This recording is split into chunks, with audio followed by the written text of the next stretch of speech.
Hello guys. तो आज हम कंटिन्यू करेंगे चेन ऑफ रिस्पांसिबिलिटी पैटर्न का कोड वॉक थ्रू।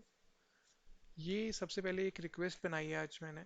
ये रिक्वेस्ट में है कि आपकी रिक्वेस्ट टाइप रहेगी और साथ में डेटा रहेगा। अब ये रिक्वेस्ट टाइप क्या है? सपोज करो आपके पास कुछ डिपार्टमेंट्स हैं जिसके पास ये रिक्वेस्ट जा सकती है।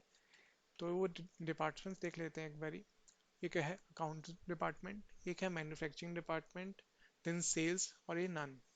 तो ये तीन डिपार्टमेंट हैं जो ये आपकी रिक्वेस्ट हैंडल कर सकते हैं, और इसके अलावा कोई और डिपार्टमेंट रहेगा तो वो नन रहेगा। तो रिक्वेस्ट में आपकी रिक्वेस्ट टाइप जाएगी और डेटा जाएगा। अब देख लेते हैं हैंडलर। हैंडलर रहेगा हमारा जो हमारी रिक्वेस्ट को हैंडल करेगा। तो हमने जैसे पहले पढ़ा था कि हमारे पास दो चीज़ें रहती हैं इसके अंदर। एक रहता है एब्स्ट्रैक्ट मैथड जो कि हैंडल करता है रिक्वेस्ट को अपने अकॉर्डिंगली। जिस जो हैंडलर इसको इम्प्लीमेंट करेगा वो अपने अकॉर्डिंगली इस रिक्वेस्ट को इम्प्लीमेंट कर लेगा। देन हमारे पास रहता है एक सक्सेसर। अब सक्सेसर पे रहता है नेक्स्ट हैंडलर जो इस रिक्वेस्ट को हैंडल करेगा। जब एक करंट हैंडलर अपनी रिक्वेस्ट को हैंडल कर चुका है तो नेक्स्ट वो पास ऑन करेगा कि अब ये रिक्वेस्ट किसको हैंडल करनी है। तो इस सक्सेसर में वो रहता है कि कौन सा हैंडलर आने वाला है।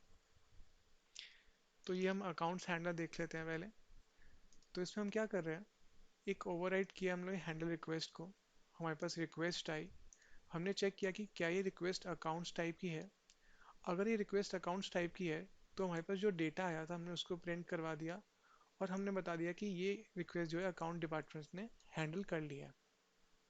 अब नेक्स्ट है कि अगर ये सपोज करो ये अकाउंट डिपार्टमेंट की रिक्वेस्ट नहीं है, तो अब ये रिक्वेस्ट जो है अगर अकाउंट डिपार्टमेंट की नहीं है तो अब इसका टाइम है नेक्स्ट हैंडलर को भेजने का। तो इस केस में हम अपनी जो रिक्वेस्ट है नेक्स्ट सक्सेसर को भेज रहे हैं।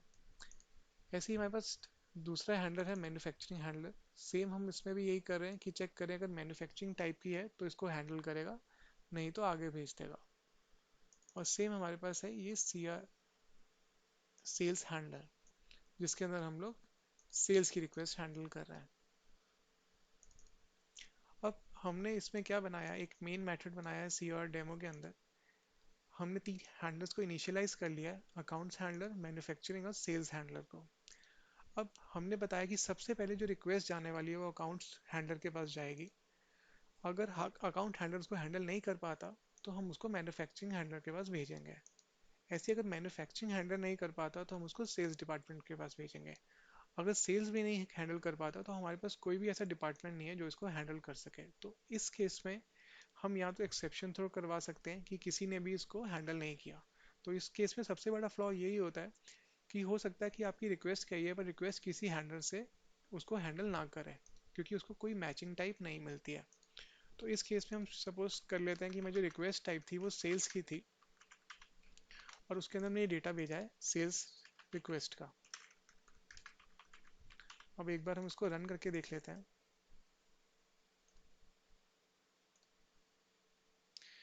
तो फर्स्ट ये गई अकाउंट्स डिपार्टमेंट के पास। उन्होंने कह दिया कि हम इसको हैंडल नहीं कर पा रहे हैं। देन ये गई मैन्युफैक्चरिंग डिपार्टमेंट के पास। फिर हम लोगों के पास ये सेल्स डिपार्टमेंट आया। सेल्स डिपार्टमेंट ने कहा कि हाँ मैं इसको हैंडल कर सकता हूँ। तो यहाँ पे हमने सेल्स रिक्वेस्ट डाली और उसको बता दिया कि हैंडल रिक्वेस्ट हो चुकी है।